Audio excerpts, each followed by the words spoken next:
Ladies and gentlemen, boys and girls of the YouTube world, CJ Rose is back in the building. Welcome back to the channel. All right, so I just woke up about a half hour ago, and I learned about some news. We got a huge signing, and it is Mr. Paul George, Podcast P, PG-13. As we all know, he declined his player option and became a free agent. And as of 3 o'clock this morning,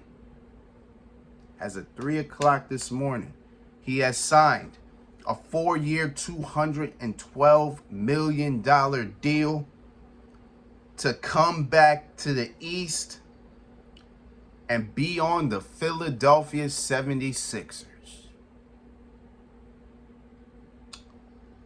Okay. So before we get into that, let's get into what happened or how we got here. Let me lower you a little bit. All right. Let's talk about how we got here. In 2019, Paul George got traded from the Oklahoma City Thunder to the Los Angeles Clippers with Kawhi Leonard, and they became a dynamic duo in LA to pretty much rival LeBron James and Anthony Davis. And to be perfectly frank with you, I thought the Clippers would have done more. But between the both of them, they didn't get much done at all. And it's sad. It's sad. Especially with the fact of how much the Clippers even gave up to get Paul George. They gave up SGA, I think another player, and an abundance of picks. I think about what, 6 picks or something like that? They gave up a lot to get Paul George. So when you give up all that for a star, or in this sense, I think you could have called Paul George at the time a superstar. When you give up so much for that, you're all in. There's no looking back. It's time to win. And sadly enough, the furthest the Clippers have gone were the Western Conference Finals. Only once they went to the Western. Only once. Let's understand that. They missed the playoffs once, and they've only been to the Western Conference Finals once. They never went to the finals because it was either Paul George was hurt or Kawhi Leonard was hurt. I think the only time Paul George and Kawhi Leonard were 100% in playoffs, I believe, was the bubble. I think that was 2020, the first time they were together. But that was only because they didn't play for months and everybody was pretty much healthy. I think after that, the 2021 playoffs, Kawhi Leonard got hurt. 2022, I think that was the year they didn't make it. The year prior to last,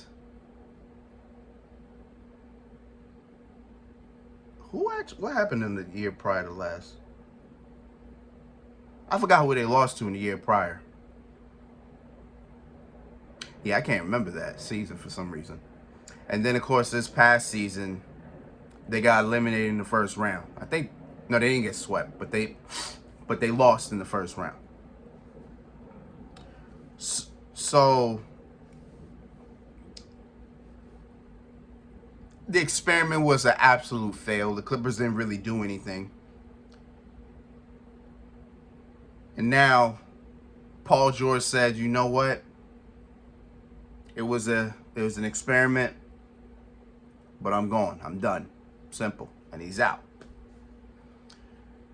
So now he joins the Philadelphia 76ers, in which Paul George said a while ago, maybe a year or so ago, that he understands his role. He feels he's not a superstar. He feels he's not a guy that will lead your team. He just feels he's a star, which I can respect. You know what I'm saying? Not a lot of people come to that fruition about themselves. Like, oh, I'm just a star. You know what I'm saying? I will help my team do what needs to be done, but I'm not the guy that will lead anybody to the promised land, which I respect. You know what I'm saying? I respect somebody to say it, especially somebody with the caliber of Paul George. You understand what I'm saying? Paul George is one of the best two-way players in the game. You already know he's one of the best scorers in the game. So for somebody like him to kind of just sit there and say, I will defer and I will do whatever needs to be done, I respect that, because not many people really, again, the caliber of Paul George, not many people really sit there and say that. But for him to say that, I respect it. But yeah, so he joins the Philadelphia 76ers, who have not been to a conference finals themselves, I believe, since Allen Iverson was there. And that was what was the last time they went to the conference finals? I want to say that was 2000 was it 2001? Was that the last time they went to because they went to the finals that year. It might have been that year, 2002. I should have did my research, but I kind of just woke up and did this, so I didn't really do much looking into. But the Philadelphia 76ers had not been to the conference finals since Joel Embiid was drafted to this team. So does Paul George give them that edge that they need? I think Paul George makes the team better. I think he does, because it gives you somebody that, as I said, you get defense with Paul George and you get scoring. So you get the two-way of who Paul George is. So you get that. You also got a guy that, if Joel Embiid and if Tyrese Maxey are cold, Paul George can hold it down if need be. So you got a third option that I'm assuming, Paul George is definitely going to be the third option. But I think about it like how Jimmy Butler went to Philly, right? And, you can probably say, well, Jimmy Butler was the reason why they were successful. And I can say that Jimmy Butler was pretty much the guy in Philly. I can say that, and I'm cool with that. But Paul George, again, he already knows his role, so he's definitely the third option. But to me, it makes Philly definitely better. I can possibly, with this move, I could possibly see Philly maybe get into the Eastern Conference Final. I said maybe because let's not forget, Boston is still intact. They haven't lost anything, so they're still intact. The Knicks got better with Mikal Bridges. So as long as that team is 100% healthy, the Knicks will be a problem. You still got the Milwaukee Bucks. So hopefully Giannis doesn't get hurt again, and maybe we'll see them make some noise.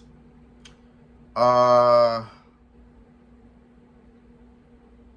I think after that it's just Philadelphia. You know what I'm saying? I think Philly becomes that 4 team that you got to worry about.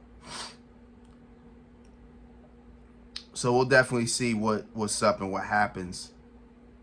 But right now, Philly's pretty much where they always been. Philly's always been one of the top teams in the East, but they've always underachieved every time. Like the best they've went is this. The best they've gone is the second round. So if Joel Embiid can stay healthy and do better in the playoffs, if Maxey could get a little bit more experience, do what he needs to do, And of course, with Paul George as that third option, I think they'll be okay. They also re-signed Kelly Oubre. So you got that back. I think Kelly Oubre is a great piece to have. I think they'll still have Nicholas Batum. I think they still have Tobias Harris. I don't know.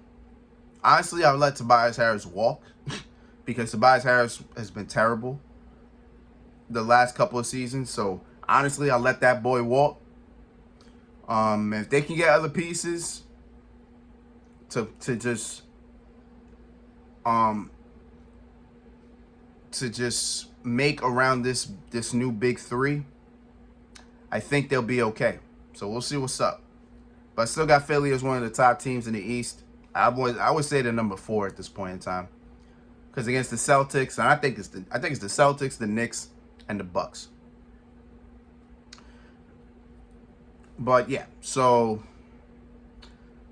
that's just one of the big pieces of news that I've seen. I mean, other pieces of news, you got Chris Paul signing with the Spurs. So we'll see how the Chris Paul, Victor Wembanyama thing goes. But no, Chris Paul's coming off the bench, so he ain't starting. I literally made the DeJounte Murray got traded to the Pelicans video yesterday, and I stated that if the Pels keep Jonas Valanciunas, that starting 5 is dangerous. Jonas Valanciunas signed with the Wizards on a 3-year, so now Pelicans are looking for a center because they need one now. Isaiah Hartenstein signs with the Oklahoma City Thunder. So the Knicks have lost their backup center. So either Jericho Sims gets more time or they find another backup center. It's up to them. I don't know how much money they got now. I don't know what the fuck they even got to even give because they gave Mikal Bridges. They traded Mikal Bridges for 5 picks, and they re-signed OG Anunoby to $200 million contract. So I don't know what they got to give. So we'll see what's up with that. Yeah, those are like some of the biggest things I've seen. Other than that, nothing else has really been happening. A couple of people resigned places, and yeah, so that. Kentavious Caldwell-Pope signed with the Magic. I think that's a pretty solid signing for Orlando. And yeah, other than that, not much else really happened off the first day of free agency. But it is what it is. So until then, it's been Rose, man. Thank you for watching. Thank you for all the love and support as always. It is July 1st, the first day of July. I will be posting my 2K overhaul starts today. I will be posting maybe hours after this video has been posted, or I'll probably start tomorrow. We'll see. We'll see. We'll see. But until next time, peace, love, 100. Here.